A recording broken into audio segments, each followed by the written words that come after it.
Welcome to my channel, INTJ Island. Today, I'm going to talk about routine and planning and the INTJ. Looking back over my life, I realize that I have tended to plan everything I could.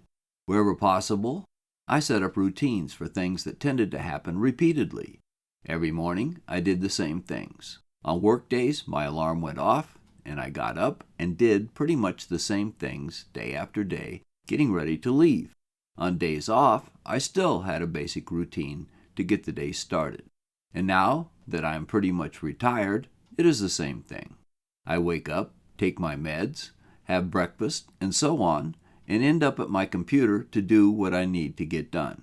When I was still driving into work, I had a routine for that as well. I got ready, I made sure that I had my lunch, and in the early days, I had my briefcase with everything I needed inside of it. And later on, when I started carrying a laptop, I had my computer bag with all I needed. I kissed my wife goodbye, and I drove to work.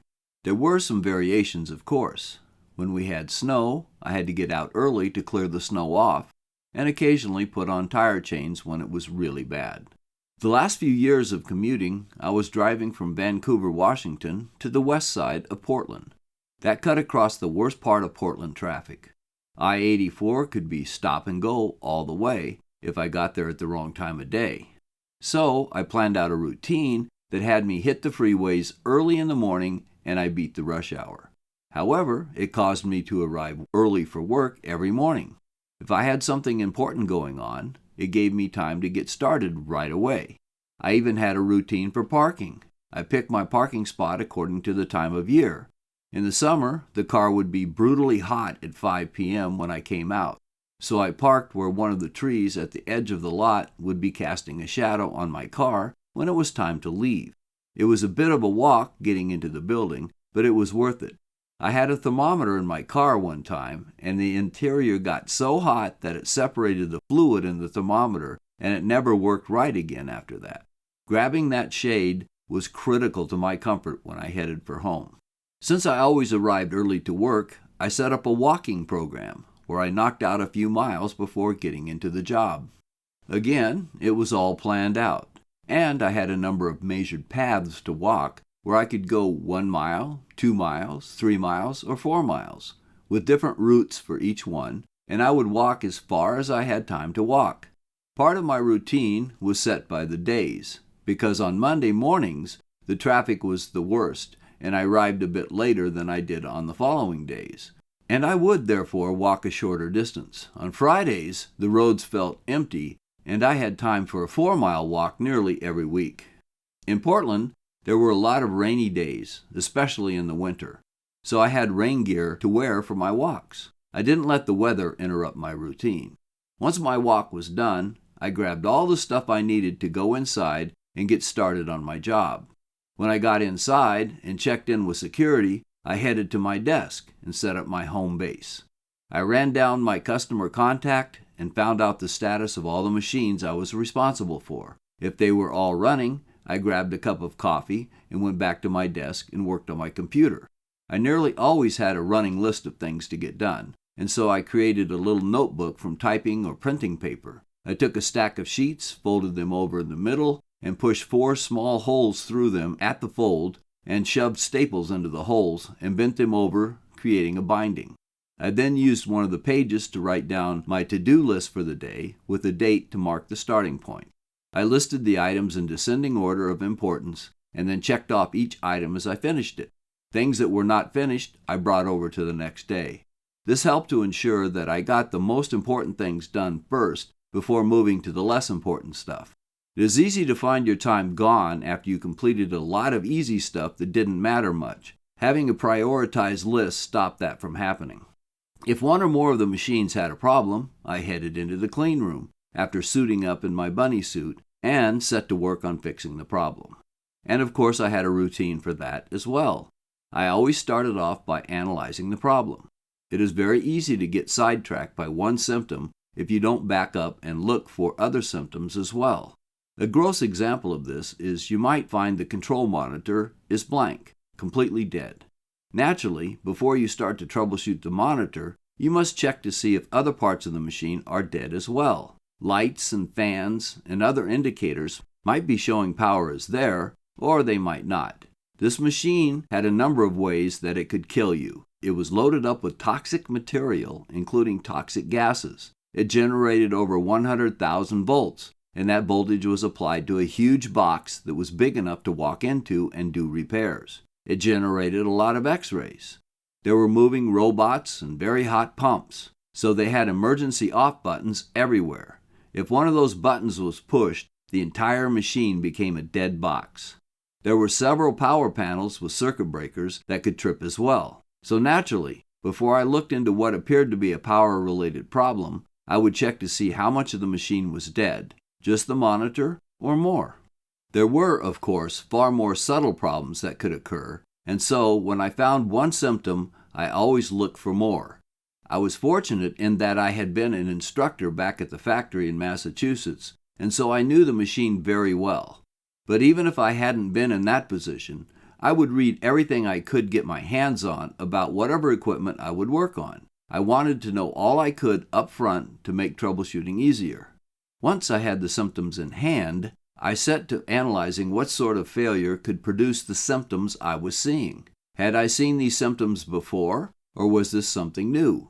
From that analysis, I might be led right to the problem, or I might have a list of possible problem areas, and I would have to create tests to run in order to find the one actual problem, while eliminating the problems that might have been the cause, but were not.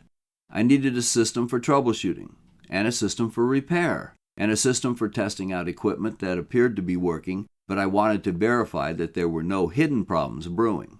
Also a system of triage, when I had more than one problem going at the same time. If two machines were down, which one was most likely to be fixed and put back into service? Get that one up right away, and then deal with the one that might take more time.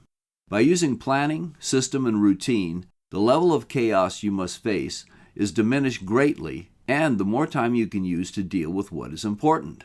Driving home was far more of a problem than driving into work. At 5 p.m., Portland freeways are parking lots, and Route 26 that leads through a tunnel into the downtown area is locked up. So, I spent a lot of time with my maps lining out backroad routes. This was long before there was a Google or anything like MapQuest or Google Maps. It had to be done on paper. I took back roads all the way to the Columbia River, but there was nothing for it but to cross the river on either the I-5 bridge, which was too narrow by far for the traffic it carried, or the Glenn Jackson Bridge for I-205. It was wider, but it was harder to get to. I spent an hour and a half at least getting home every night. Talk radio just got me angry, and commercials were too inane to tolerate. But then I discovered audiobooks. I had a cassette player in my car, and I listened to books by the dozens. It was great. There were even times when I was at a really good part of the book where I actually was eager to get on the road. That was a pleasant change. When I got home, there was more routine. Making sure the car was full of gas, and then heading into the house. I was greeted by my wife, who after many years of marriage gracefully gave me a kiss and sent me off to my office for a bit of quiet time to get my batteries recharged a bit. Once I got calmed down and felt human again, I would join the family and we would enjoy our evening together. At night, my routine was set there as well. As I had a time, I went to bed and had everything set up for the morning ready to go, including setting my alarm. I laid down and read for a bit and then fell asleep. We made a couple of drives across country, coast to coast, and when we did that, again, before there were any electronic maps around, I sat down with my Rand McNally book of maps and mileage charts and planned out our entire trip, including what cities we would start at and end at for each day. I knew how many miles I could drive easily and worked out the best route. My wife made the reservations because that required people interaction, and she is way better at that than I am. My schedule always included a very early start to miss all the morning rush hour, and that allowed us to finish early as well. When we arrived, we had time to enjoy the pool or see any interesting sights if we chose to. I had it all planned out, and it ran smoothly. When you leave at 4 or 5 in the morning, the freeway is usually empty except for 18-wheelers, and you have nothing to deal with other than eating up the miles quickly. I loved it. Why do INTJs want to plan so much and to live life inside of routine where possible? Because disruptions and surprises use up energy as we cope with them. When we plan, it takes energy too, of course, but it is the way we are very good at burning energy. We are often alone with no distractions, and the thinking and the work is clearly directed towards a known goal. It is not at all chaotic. On the other hand, if we don't plan things out, the energy we are forced to burn up on problems and surprises is far less efficient. We have to unravel chaos and work through surprises. This is why we like to plan in advance. When we do a good job planning things out, we can get more done, the stuff we want to get done, and it takes far less effort to do it. And it makes sure what is most important is done and doesn't get lost in confusion. Do you like to plan things out in advance? Do you rely on routine every day? Please let me know in the comments. If you enjoyed the video, please click like. And if you haven't subscribed yet, please do. If you click on the bell, you will also receive notification when I put up a new video. Thank you for watching, and I'll see you next time.